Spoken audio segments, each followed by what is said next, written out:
행복에 대한 쇼펜하우어의 인생 명언. 첫 번째, 행복을 위해서는 타인의 판단을 중시하는 명예욕과 일종의 허영심을 버릴 필요가 있다. 두 번째, 행복은 주어진 환경 그 자체보다는 세상을 인식하는 개인의 기질에 의해 좌우된다. 세 번째, 행복의 90%는 건강에 달려있다. 네 번째, 불쾌한 일을 무시하고 과소평가하는 것은 행복을 위한 훌륭한 처세법이다. 다섯 번째, 사람들 눈높이에 나를 맞추려는 데서 모든 불행이 시작된다. 나는 나다. 여섯 번째, 우리는 흔히 자기가 가진 것은 생각하지 못하고 자신에게 부족한 것만 생각한다. 일곱 번째, 행운은 거울 속에 나를 바라볼 수 있을 만큼 용기가 있는 사람을 따른다. 삶에 대한 쇼펜하우어의 인생 명언. 첫 번째, 삶이란 욕망과 권태 사이를 왕복하는 시계추와 같다. 즉, 욕망으로 인한 고통을 벗어날 수 없다. 두 번째, 힘들고 괴로울 때 최상의 위안은 자기보다 더욱 고통받는 존재를 바라보는 일이다. 세 번째, 괴로운 일에 부딪혔을 때 우선 감사할 가치가 있는 것을 찾아서 충분히 감사해라. 그러면 마음에 평온함이 찾아오고 기분이 가라앉으며 어려운 일도 견디기 쉬워질 것이다. 네 번째, 모든 사람은 그 자신의 이해 정도와 인식의 한계 내에서만 세상을 바라볼 뿐이다. 다섯 번째, 희망은 마치 독수리의 눈빛과 같다. 항상 닿을 수 없을 정도로 아득히 먼 곳만을 바라보기 때문이다. 인간에 대한 쇼펜하우어의 인생 명언. 첫 번째, 대중은 일반적으로 귀와 눈은 밝지만 우둔한 판단력과 희미한 기억력을 갖고 있다. 두 번째, 볼품없는 자가 뛰어난 자를 멸시하는 일은 흔하다. 세 번째, 사람은 자신을 찬양하는 사람보다 자신을 경멸하는 사람에게 더 신경을 쓴다. 네 번째, 지나치게 관대하고 다정하면 상대방은 무례해진다. 다섯 번째, 인간은 본능적으로 자신의 정신이나 신체적으로 불완전성을 보완해주는 이성에게 끌리게 된다. 여섯 번째, 지혜로운 사람은 생각과 말 사이의 간격을 유지한다. 일곱 번째, 예의는 지혜에 속하고 무례는 무지에 속한다. 인간관계와 성공에 대한 쇼펜하우어의 인생 명언. 첫 번째, 타인에게 많은 것을 기대해서는 안 된다. 두 번째, 결국 인간은 누구나 혼자다. 세 번째, 진실의 발견을 방해하는 것은 선입견과 편견이 주범이다. 네 번째, 격한 어조로 말하지 말라. 그것은 언제나 비이성적인 말을 동반한다. 다섯 번째, 소중한 깨달음도 기록해두지 않는다면 소멸하고 만다. 여섯 번째, 결국 인간은 자기 자신에게서 구해야 한다. 일곱 번째, 음악이야말로 예술 중에서 으뜸이며 훌륭한 음악을 듣는 것은 정신을 목욕시키는 것과 같은 것이다. 여덟 번째, 성공은 자신의 천성에 유리한 것을 취하고 천성에 어울리지 않는 것을 배척함으로써 만들어지는 것이다. 아홉 번째, 환경이 변하면 이해관계도 변하기 때문에 상대방의 태도나 행위도 달라질 수 있음을 명시하라. 열 번째, 비슷한 영혼은 멀리서도 알아보고 인사를 나눈다.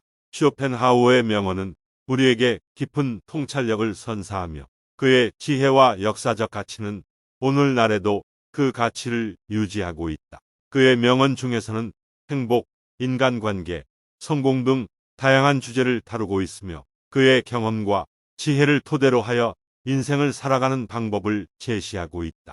쇼펜하우어의 명언은 여전히 우리에게 큰 영감을 줄 뿐만 아니라 그의 경험과 지혜를 토대로 새로운 인생관을 제시하고 있다.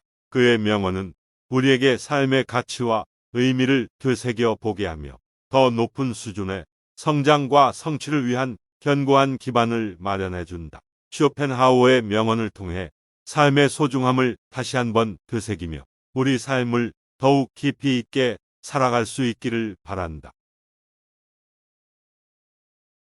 행복에 대한 쇼펜하우어의 인생 명언. 첫 번째, 행복을 위해서는 타인의 판단을 중시하는 명예욕과 일종의 허영심을 버릴 필요가 있다. 두 번째, 행복은 주어진 환경 그 자체보다는 세상을 인식하는 개인의 기질에 의해 좌우된다. 세 번째, 행복의 90%는 건강에 달려있다. 네 번째, 불쾌한 일을 무시하고 과소평가하는 것은 행복을 위한 훌륭한 처세법이다.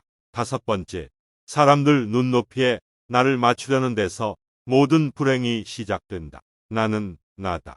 여섯 번째, 우리는 흔히 자기가 가진 것은 생각하지 못하고 자신에게 부족한 것만 생각한다.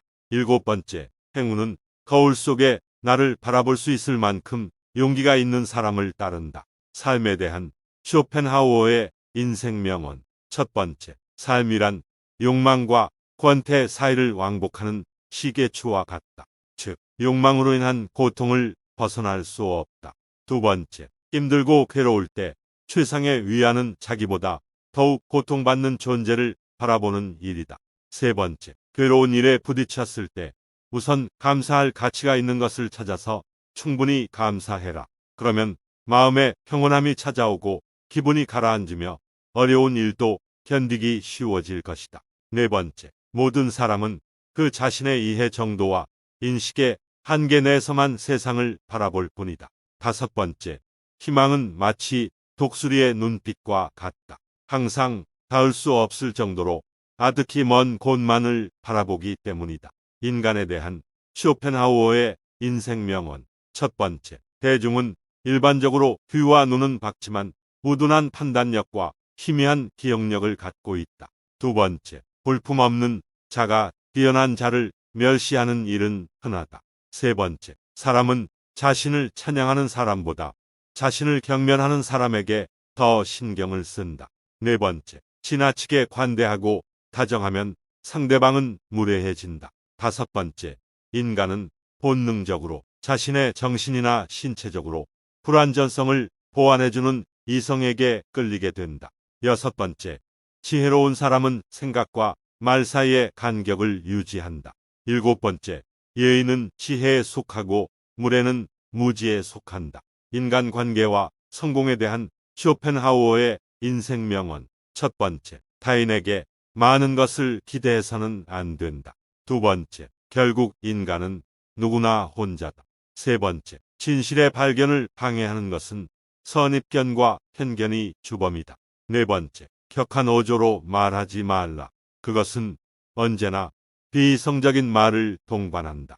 다섯 번째, 소중한 깨달음도 기록해두지 않는다면 소멸하고 만다. 여섯 번째, 결국 인간은 자기 자신에게서 구해야 한다. 일곱 번째, 음악이야말로 예술 중에서 으뜸이며 훌륭한 음악을 듣는 것은 정신을 목욕시키는 것과 같은 것이다.